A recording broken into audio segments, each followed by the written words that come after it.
A'udhu billahi minasyaitanir rajim. Bismillahirrahmanirrahim.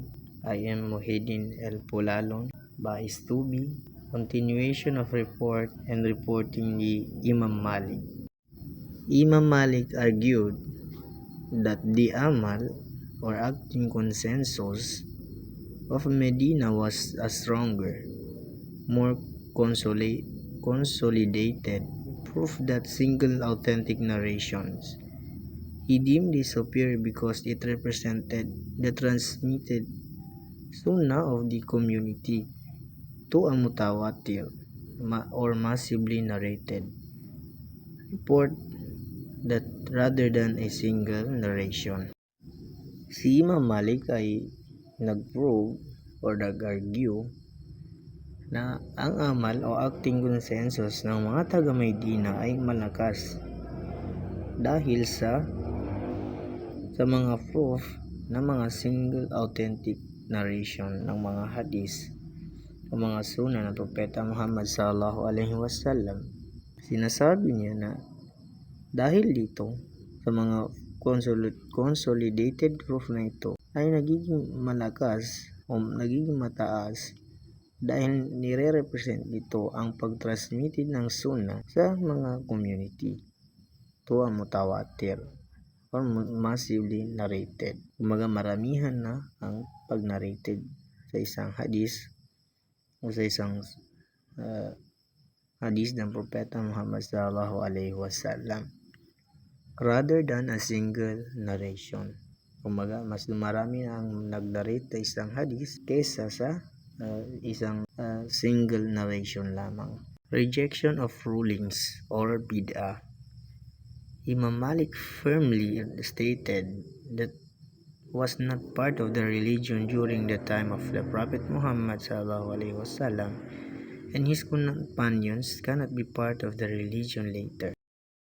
So, pinagtuunan ni Imam Malik o nireject ni Imam Malik ang lahat ng new rulings o mga bid'ah. Sinasabi ni Imam Malik na ang lahat ng hindi nagawa ng Propeta Muhammad sallallahu alaihi wasallam ay hindi parte ng isang relihiyon.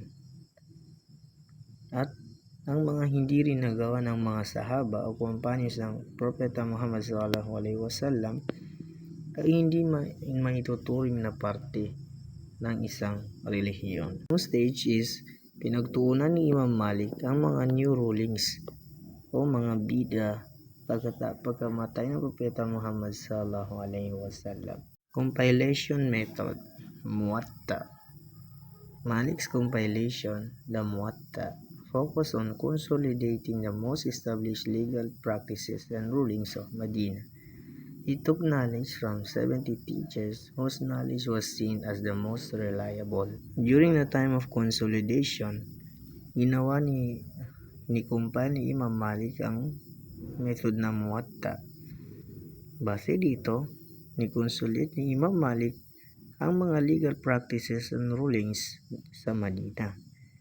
Ito'y kanyang pinag-aralan sa 70 na teachers na ang kanilang kaalaman o kanilang kahusayan ay nakikita o mapagkakatiwalaan ang kanilang mga knowledge or kanilang mga ilm. Although he lived in the time when fiqh jurisprudence was starting to be formalized, he prioritized the living practice he witnessed in Medina over mere report. Although si Imam Malik ay namuhay na time na ang fiqh ay nagsisimula pa lamang ayusin o buuin, mas prioritize rin ni Imam Malik ang kanyang practice ng kanyang buhay kung paano niya nakita ang mga taong sa Madina.